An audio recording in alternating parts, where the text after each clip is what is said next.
The Waco siege ends in an inferno. Only a handful of the 95 followers of David Koresh's cult are believed to have survived. But how much blame attaches to the FBI, who assaulted the compound before the fire began? Good evening. Hard questions are being asked in America tonight about the FBI's decision, with President Clinton's approval, to stage a raid on the compound where members of a cult holed out for 51 days. The raid failed to flush out the cult members, who then, according to American officials, set light to the buildings. It seems only 8 of the 95 inside, who included 26 British people and 17 children, survived the inferno. We'll have the latest developments from Waco. We'll be talking to Andreas Georgiali, who spent 9 weeks in the Waco complex with David Koresh, and Winston Norbriga, whose daughter is free, but whose estranged wife was still feared to be in the compound today. Also tonight, with many black South Africans reacting violently to today's funeral of the murdered leader Chris Hani, we report on the explosive divisions that now rack the ANC. In Bosnia, 300 more seriously injured Muslims are evacuated from Srebrenica. It's not clear whether the United Nations can ensure that the rest can be protected from the Serbs, but the Foreign Secretary defends a sanctions blockade of Serbia rather than immediate airstrikes. And I'll be asking the former Prime Minister Sir Edward Heath whether he, like Lady Thatcher, believes the government looks like an accomplice to massacre. We can only assume, the FBI said in the past few minutes, that there's been a massive loss of life. The man who believed he was the incarnation of Jesus Christ, David Koresh, had warned that he'd devour the authorities by fire if they assaulted his stronghold. Well, tonight it appears that he and his cult members turned the fire on themselves in a final act of self-immolation in which most have died. But tonight the authorities say that 2 British people have survived, and they're named as Derek Lovelock, who's 37, and Renos Abram, who's 28. FBI agents had earlier attempted to flush out cult members by firing tear gas into the compound, and were confident that the inhabitants would surrender within 2 hours. Instead, after a 6-hour wait, the compound suddenly caught fire and within minutes was engulfed by flames. The FBI seems sure to face as many questions about its handling of this last day as it has about its conduct of the 7-week siege. Just before dawn, Texas time, the murky shapes of armoured vehicles can be seen apparently assaulting the building. An FBI telephone call warns the inmates, "This is not an assault. Do not fire. You're responsible for your own actions. No one will be injured. Submit to the proper authorities."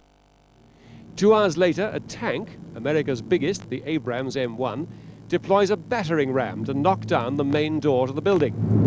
Other vehicles smash windows and pour tear gas in to flush the people out. The FBI explains the nature and aim of the raid. At this point, we're not negotiating. We're saying come out. Come out with your hands up. This matter is over. We have slowly put the pressure upon them to come out. Each step of the way, we have announced what we are doing. We have given them various ultimatums. We are going to continue to press and press until you come out. The main brunt of the attack is aimed at the living quarters in the compound, where the inmates have been holed up for 51 days with food that could last 2 years. The nerve centre of the building is the central watchtower. But the door to the living quarters is target number 1. And by 8:30, it's been knocked in by the battering ram. And 200 shots are being fired from the building at the armoured vehicles.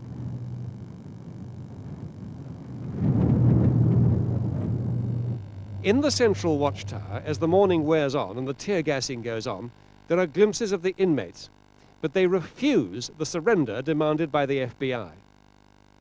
And then, suddenly, at noon, to the horror of onlookers across the fields, the fire begins, in another lower tower at a corner of the compound. It spreads quickly.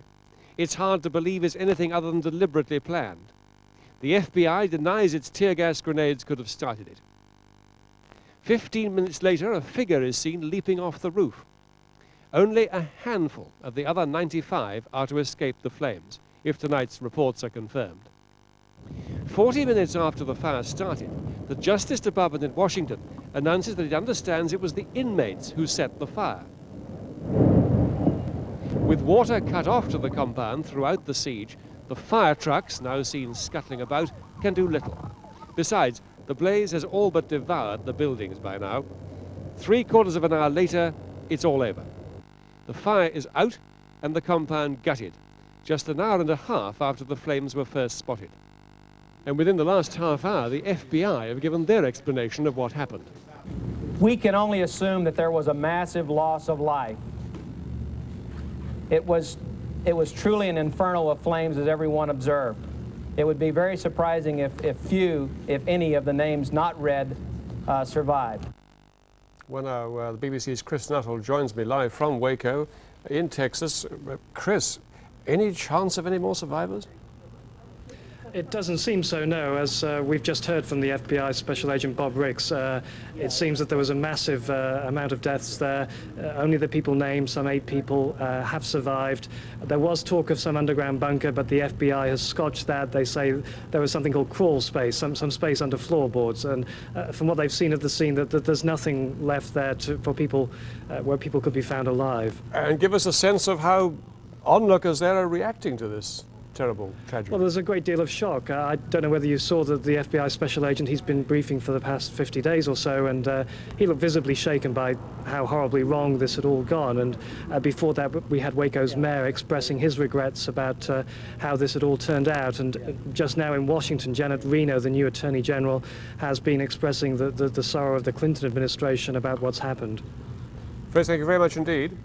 Well, tonight President Clinton was said by his White House staff to have been informed by the Attorney General about plans for the siege before it took place.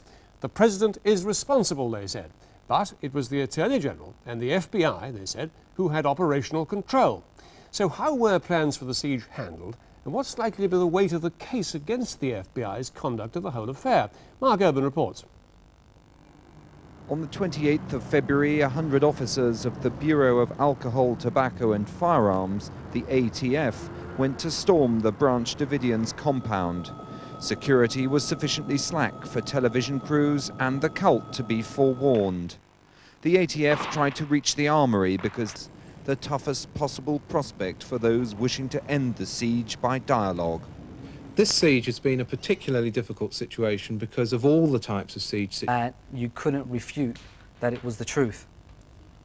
And that's how he captured their minds specifically. And what do you think of the way the authorities reacted today? I think they reacted mindlessly and very rashly. Thank you both very much indeed.